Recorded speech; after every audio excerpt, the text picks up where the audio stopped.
reprendre ce que vous disiez Ouais. tout à l'heure, non seulement disparition de certains enjeux des connaissances et du savoir qui nous portent depuis les Grecs peut-être, mais en même temps disparition de la chair. Alors tout ça, quel horizon y a-t-il? Quel horizon à cette disparition de la chair?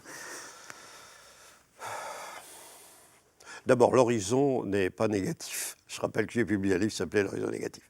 L'horizon n'est pas négatif, simplement, nous sommes en train de passer, je crois, de l'ère des révolutions, qui a commencé avec Copernic, et qui s'est terminée avec les révolutions russes, on peut le dire en gros, pour réentrer dans l'ère des révélations.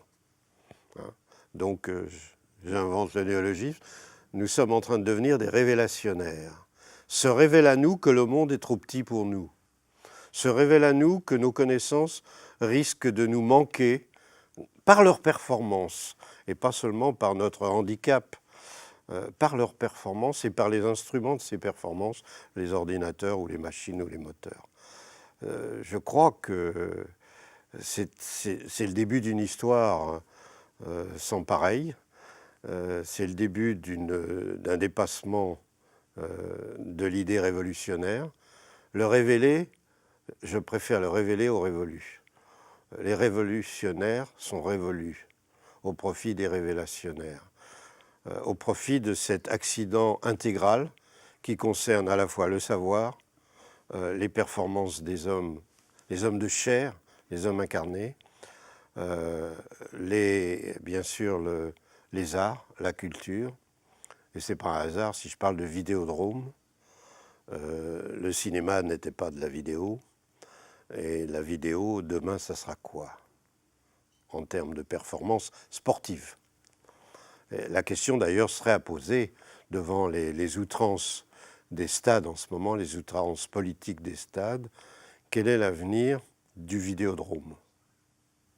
Je ne peux pas répondre, mais la question se pose. Homodrome, autodrome, après l'hippodrome, Vidéodrome. Et après? Je n'ai pas la réponse. Et encore, je crois que c'est très important, quand on parle de vitesse et politique, quand on parle de vitesse et politique des sports, de ne pas annoncer la couleur de l'avenir. Parce que ça serait mentir. On n'en sait rien. Ça nous dépasse. Et puis, d'une certaine manière, même par la langue, le « et après » suppose, au fond, un temps ouvert. Donc, ce que vous êtes en train de nous dire... C'est une clôture. Clôture, on arrive à un monde fini. Ouais. Alors, il y a une phrase d'Hildegard de Bingen, « Homo est clausura mirabilium Dei ». Je traduis, « L'homme est la clôture des merveilles de Dieu ». C'est une phrase fabuleuse, et nous sommes en train de vérifier cette clôture. Être au monde aujourd'hui, c'est être au monde fini, au monde trop petit, pour nos performances, qu'elles soient sportives, intellectuelles ou économiques. On voit bien la crise en ce moment. Mais c'est une grande espérance. C'est peut-être ça la renaissance. Et ce monde fini, cette expérience du monde fini, c'est peut-être aussi l'occasion de remettre en cause aussi ce culte de la performance, c'est-à-dire de revisiter au fond le sport tel qu'il s'impose de manière aujourd'hui dominante, à savoir cette course vers l'avant, et cette course vers l'avant que vous analysez en termes dromologiques. Est-ce qu'il peut y avoir des nano-performances de l'homme? J'aurais envie de parler d'un jeu comme les échecs. C'est pas un hasard d'ailleurs.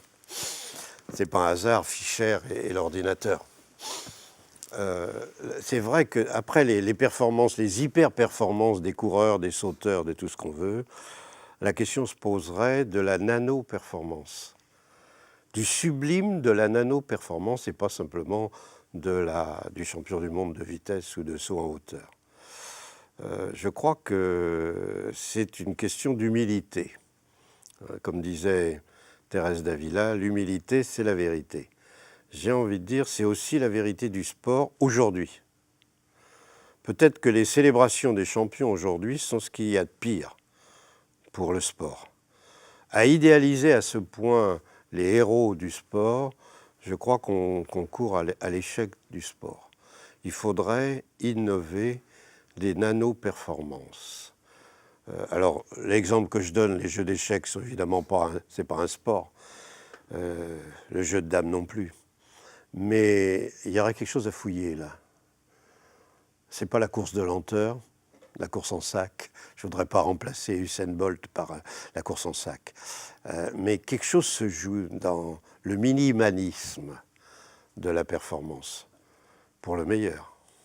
Oui, puis vous n'êtes pas en train de vaticiner, annonçant la fin des temps. Vous n'êtes pas un nouveau prophète. Je suis très excité. Moi, je suis persuadé que le meilleur est devant nous, à condition d'y réfléchir. Voilà.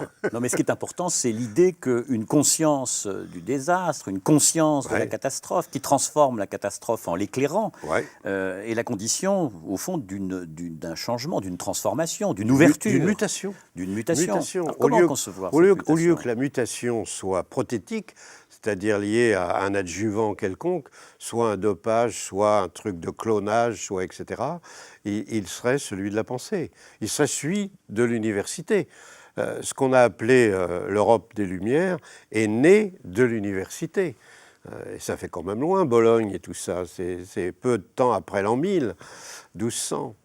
Or aujourd'hui, il faut recréer un stade pour interroger aussi bien les performances sportives que les performances scientifiques. Si on arrive à l'impossibilité d'expérimenter un savoir, on a atteint une limite.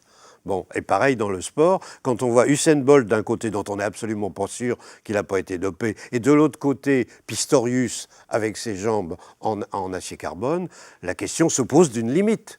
D'un côté à un hyper performant jusqu'où, et de l'autre côté à l'art des prothèses.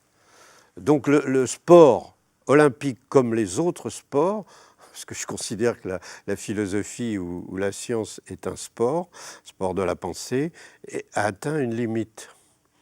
Et cette limite est passionnante à dépasser. Mais comment, c'est pas moi qui vous le dirai.